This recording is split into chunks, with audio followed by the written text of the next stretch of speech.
नमस्कार, बहुत बहुत स्वागत है आप सभी का जनता टीवी पर। सियासी गलियारा लेकर हाजिर हूं मैं आपके साथ वैभव मिश्रा, जहां बात करेंगे हरियाणा प्रदेश की तमाम राजनीतिक हालातों की, जिनका सीधा सरोकार आपसे है। आखिर क्या कुछ हरियाणा के अंदर राजनीतिक हालात आज दिन भर रहे, अगले आधे घंटे कहीं मत जाइएगा, हमारे साथ लगातार बने रहिएगा।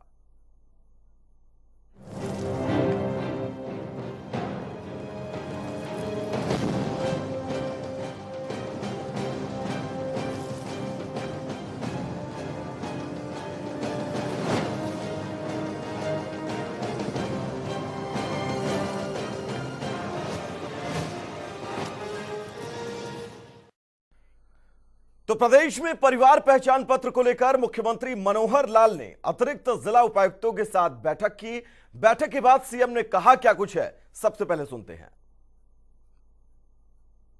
परिवार पहचान पत्र को, जो आपको पता है कि बहुत ही महत्वपूर्ण कार्यक्रम हमने शुरू किया था और काफ़ी आगे बढ़ गया है वो, क्योंकि उसमें मुख्य काम पहले परिवारों का रजिस्ट्रेशन, फिर उसके बाद उन परिवारों की वेरिफिकेशन, और अब उसमें जो इनकम वेरिफिकेशन है उसका काम चल रहा है।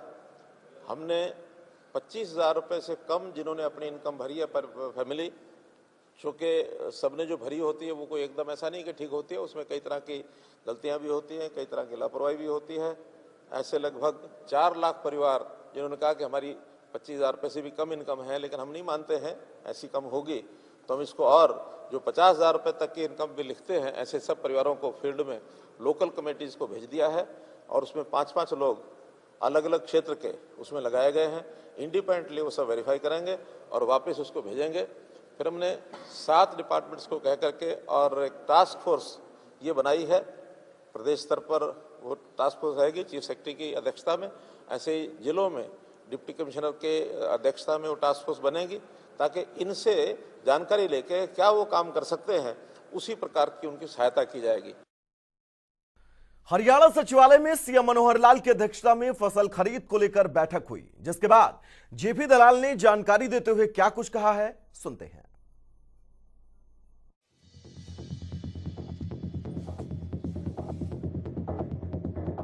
हरियाणा सचिवालय में सीएम मनोहर लाल की अध्यक्षता में फसल खरीद को लेकर बैठक हुई। डिप्टी सीएम दुष्यंत चौटाला और कृषि मंत्री जेपी दलाल भी इस बैठक में शामिल हुए। बैठक में वरिष्ठ अधिकारी मौजूद रहे और तमाम जिलों के डीसी वीडियो कॉन्फ्रेंसिंग के जरिए जुड़े। बैठक में फसल खरीद, शिवधाम नवीकरण योजना और ग्रे वाटर मैनेजमेंट पर चर्चा हुई। फसल खरीद को लेकर हुई बैठक के बाद हरियाणा के कृषि मंत्री जेपी दलाल ने जानकारी देते हुए कहा, मुख्यमंत्री ने सभी जिला उपायुक्तों के साथ वीडियो कॉन्फ्रेंसिंग के जरिए बैठक ली है। तमाम जिलों से रिपोर्ट आई है कि हमारी मंडियों में ठीक तरीके से खरीद चल रही है। किसानों को किसी भी तरह की असुविधा ना हो, इसके लिए अधिकारियों की ड्यूटी भी लगाई गई है। सभी अधिकारी जो हैं उनकी ड्यूटी लगाई है कि वो भी जाके मंडियों का निरीक्षण करें, किसान को किसी भी तरह की कोई असुविधा ना हो। वहीं जेपी दलाल ने बताया कि मुख्यमंत्री के साथ कुछ दिन पहले आढ़ती एसोसिएशन और उनके पदाधिकारियों के साथ 3 घंटे बैठक हुई थी। आढ़तियों की सभी बातें मान ली गई थी, उनकी समस्याओं का समाधान कर दिया गया है और जो थोड़ी बहुत पेमेंट पिछली खरीद की भी रुकी है, उस पर ब्याज मिलना शुरू हो जाएगा। आज से 3 दिन पहले प्रदेश की सारी आढ़ती के जो प्रधान और उसके बाकी के मेंबर्स पदाधिकारी मुख्यमंत्री के निवास पर आए थे। लगभग 3 घंटे हमारी उनसे चर्चा हुई और हमारे आढ़ती भाइयों ने कुछ समस्याएं जो ठीक भी, वो बोरी का कट्टे के ऊपर वो नहीं लगाना चाहते थे, वो हमने मान ली थी। उनकी पुरानी पेमेंट कोई ढुलाई की या भराई की या किसी का जो आड़त में कुछ लफड़ा था, गलत बैंकों में चली गई थी, हमने बोल दिया कि भाई ऐसी पेमेंट होगी वो आपकी पेमेंट कराएंगे और उसका जो ब्याज बनता है वो ब्याज भी देंगे।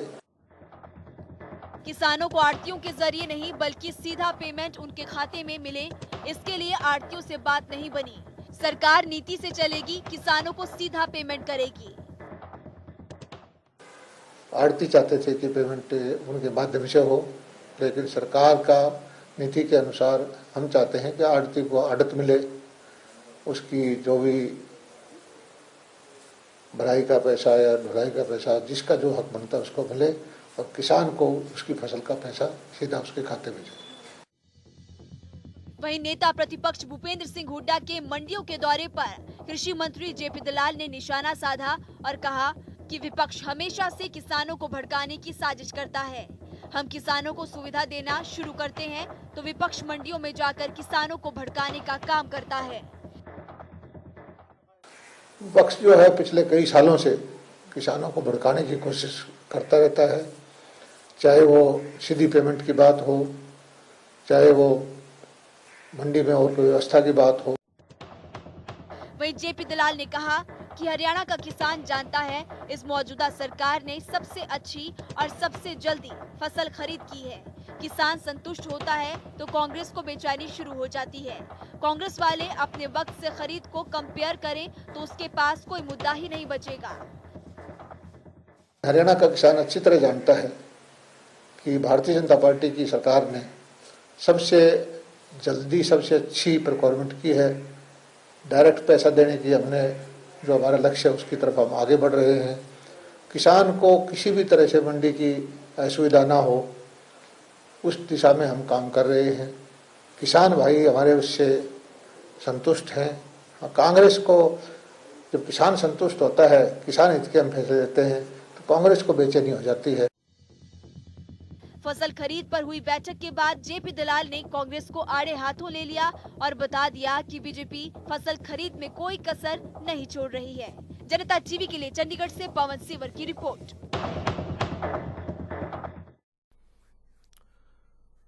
तो छत्तीसगढ़ के बीजापुर में नक्सली हमला और नक्सली हमले के 4 दिन बाद राजेश्वर की घर वापसी। सीधा चलते अपने सहयोगी चैनल आईएनएच पर। तमाम बातचीत के लिए आपका जाहिर तौर पर एक युकेश चंद्राकर हमारे संवाददाता आईएनएच 24/7 के ये भी मौके पर मौजूद थे। बड़ा कठिन वक्त इनके लिए भी था क्योंकि जिन परिस्थितियों बहुत ही गंदे दिन थे वो, जिंदगी के सबसे गंदे दिन थे। बहुत मुश्किल से गुजारे मैंने, बट फिर भी मैंने हिम्मत नहीं हारी, पेशेंस रखा। नहीं, वो वापस आ जाएंगे, जल्दी आ जाएंगे। दिल में यही था कि वो वापस आएंगे। जो छोड़ रहे हम उनका धन्यवाद। जो हमारे बेटे मध्यस्थ तय किए गए थे सरकार की तरफ से, उन मध्यस्थों ने बाकायदा चर्चा की और उसके बाद में तो 4 दिन के लंबे इंतजार के बाद राकेश्वर को नक्सलियों ने रिहा कर दिया है। अब आगे बढ़ेंगे और बात सियासी गलियारा की करेंगे, जहां पर किसानों की फसल खरीद के मुद्दे पर भूपेंद्र सिंह हुड्डा प्रदेश की मंडियों का दौरा कर रहे हैं और सरकार की व्यवस्था पर सवाल उठा रहे हैं। ये रिपोर्ट देखिएगा।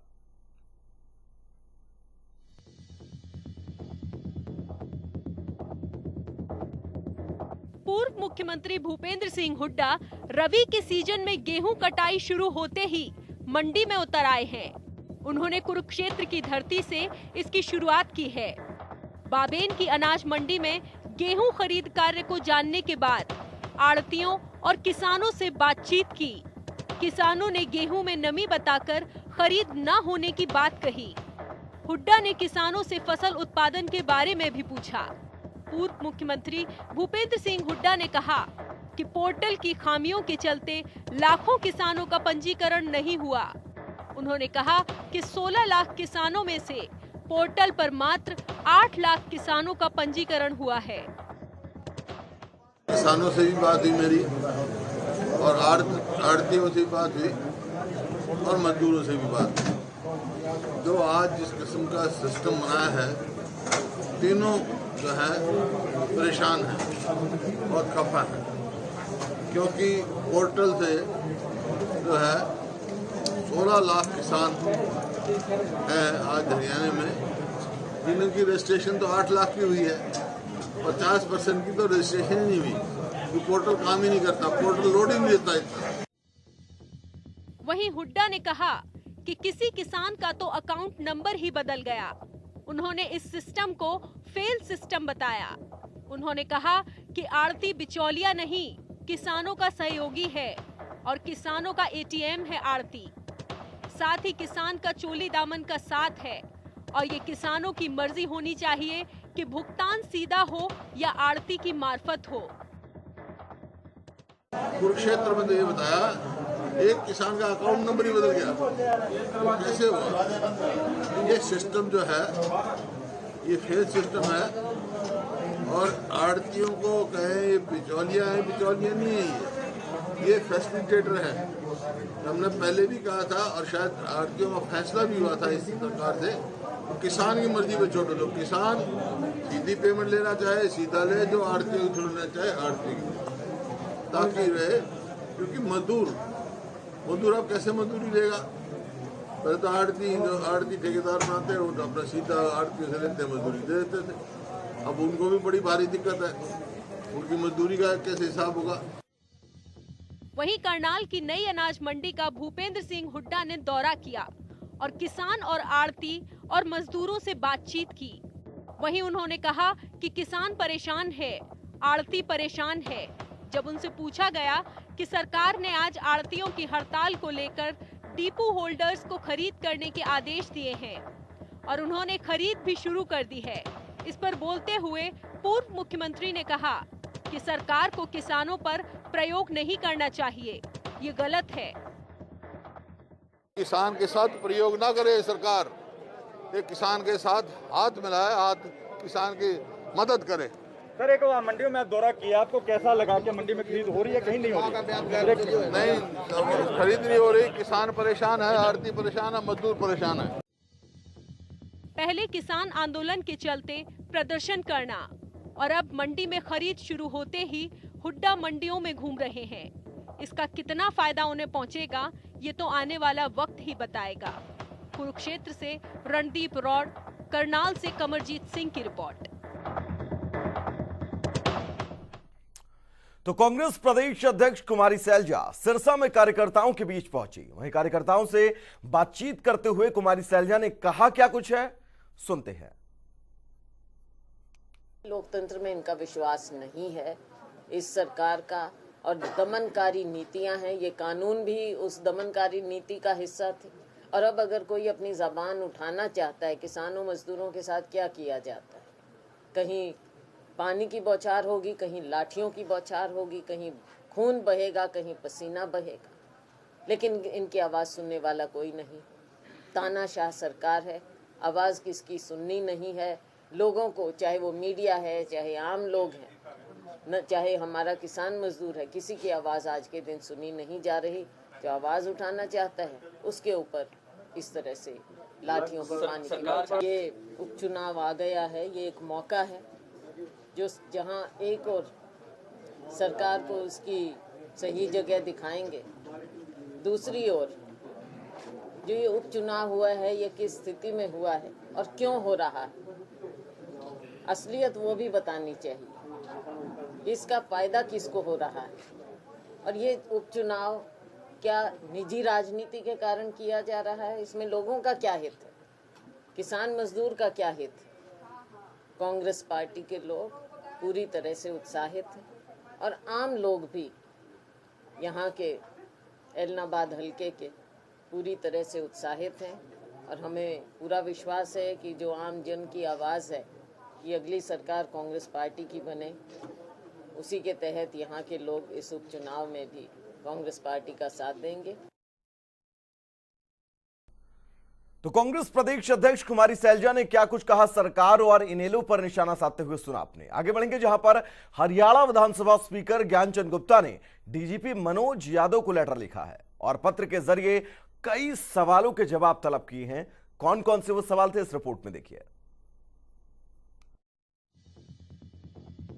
हरियाणा के डीजीपी मनोज यादव अक्सर सुर्खियों में रहते हैं, फिर वो गृह मंत्री अनिल विज से विवाद हो या फिर कोई कानून व्यवस्था का मुद्दा। अनिल विज और मनोज यादव के बीच विवाद काफी लंबा चला था, लेकिन एक बार फिर डीजीपी मनोज यादव को लिखी गई चिट्ठी ने उनकी परेशानियों में इजाफा कर दिया है।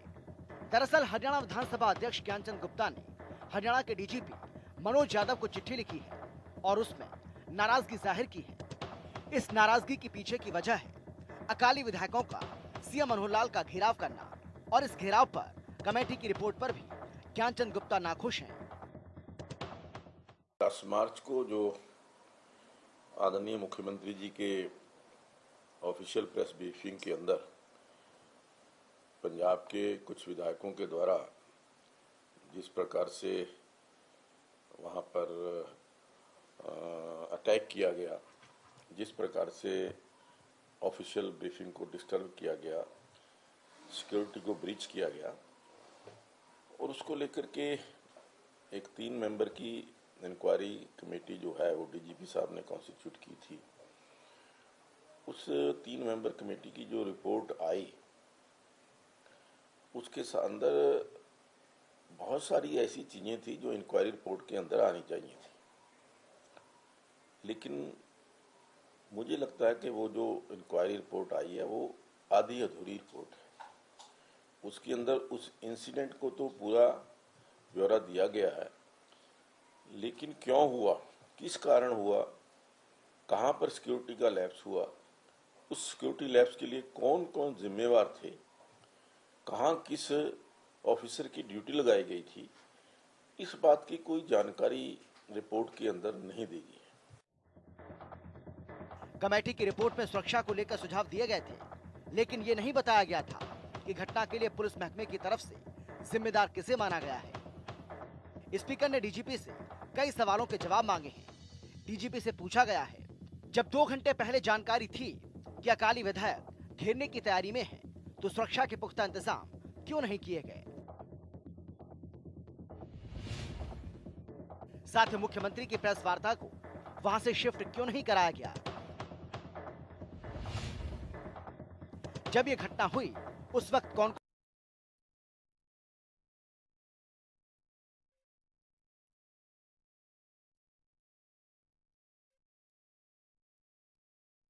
तो तमाम सवाल हैं और इन सवालों के जवाब लगातार तलाशे जा रहे हैं। आगे बढ़ेंगे जहां पर फरीदाबाद नगर निगम में हुए घोटाले की जितनी परतें खोली जाती हैं, मामला उतना ही ज्यादा और पेचीदा होता जा रहा है। दरअसल सरकारी खजाने से 200 करोड़ के गबन का आरोप नगर निगम के कई अधिकारियों पर है। इसके साथ ही अधिकारियों पर जांच में सहयोग न करने का भी आरोप लगा है। क्या है पूरा प्रकरण, विस्तार से इस रिपोर्ट में समझिए।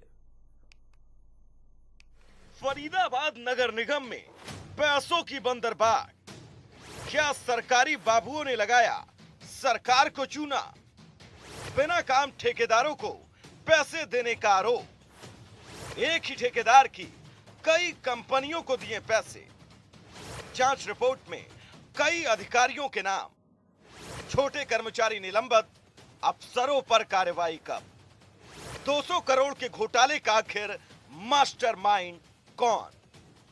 फरीदाबाद नगर निगम में सरकारी खजाने से पैसे निकालकर पैसे की बंदरबाट की कहानी उजागर हुई है। दरअसल निगम में सरकारी अधिकारियों ने ही सरकारी खजाने को 200 करोड़ का चूना लगाया। जांच रिपोर्ट में नगर निगम के कई बड़े अधिकारियों के नाम शुमार हैं। सबसे पहला नाम DR भास्कर, तत्कालीन चीफ इंजीनियर। दूसरा नाम रमन शर्मा, तत्कालीन एक्सीएन। तीसरा नाम विशाल कौशिक, तत्कालीन अकाउंट ऑफिसर। चौथा नाम सतीश शर्मा, तत्कालीन अकाउंट ऑफिसर। दरअसल इन सभी अधिकारियों ने मिलीभगत करके कई वार्डों के काम न होने के बाद भी फर्जी बिल बनाए और एक ही ठेकेदार की कई कंपनियों को पैसे ट्रांसफर किए। जांच रिपोर्ट में सीधे सीधे सरकारी धन पर डाका डालने तक की टिप्पणी भी की है। इसके अलावा जांच रिपोर्ट में अधिकारियों पर कोई कार्रवाई न होने के चलते सबूतों से छेड़छाड़ की आशंका जताई। बताया जा रहा है कि इस घोटाले में बड़े अफसरों को बचाने की पूरी कोशिश की जा रही है, लिहाजा कई छोटे कर्मचारियों को निलंबित भी किया गया। फरीदाबाद नगर निगम के 200 करोड़ के महा घोटाले में जो फाइनल जांच रिपोर्ट सौंपी गई है उसमें कई गंभीर टिप्पणियां कुछ अधिकारियों के खिलाफ की गई है। जो अधिकारी आरोपित इस पूरे भ्रष्टाचार में, इस महा घोटाले में शामिल पाए गए हैं, उनमें जो DR भास्कर, रमन शर्मा, विशाल कौशिक के अलावा सतीश शर्मा जो है, ये 4 अधिकारी इसमें आरोपित घोषित हुए हैं। और उसके बावजूद अभी तक इस मामले में किसी बड़े अधिकारी पर कार्रवाई नहीं की गई है। केवल आउटसोर्सिंग के जो कर्मचारी हैं उनको निलंबित कर उन पर जांच का ठीकरा फोड़ने का प्रयास किया गया। हालांकि जो जांच रिपोर्ट है उसमें उक्त चारों आरोपित अधिकारियों पर कई गंभीर टिप्पणियां की गई हैं। यहां तक कि विजिलेंस जांच के अलावा CBI जांच की मांग भी की गई है।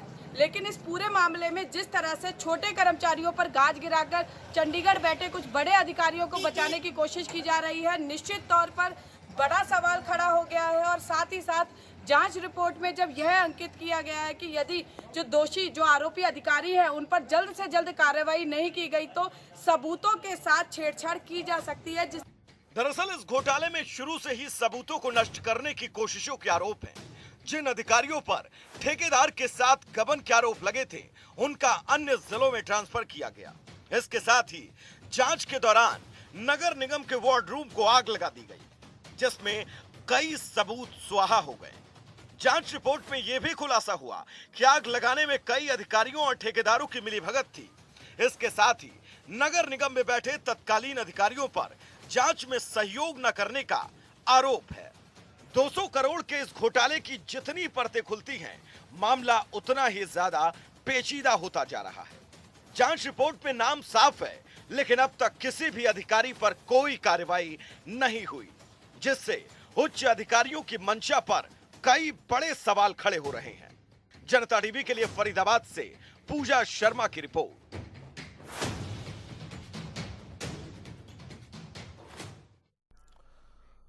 तो फरीदाबाद नगर निगम में 200 करोड़ का यह गबन अपने साथ तमाम सवाल लेकर आया है, और आखिर कौन कौन है इसके पीछे परत दर परत। जब ये पूरा प्रकरण खुलता जाएगा तो शायद तमाम नाम जो हैं वो सामने आएंगे और तमाम आरोपी इस पूरे प्रकरण में घिर कर सामने आएंगे। फिलहाल सियासी गलियारा में आज के लिए इतना ही। एक छोटे से ब्रेक के लिए रुकेंगे, कहीं जाइएगा नहीं, जल्द वापस लौटेंगे।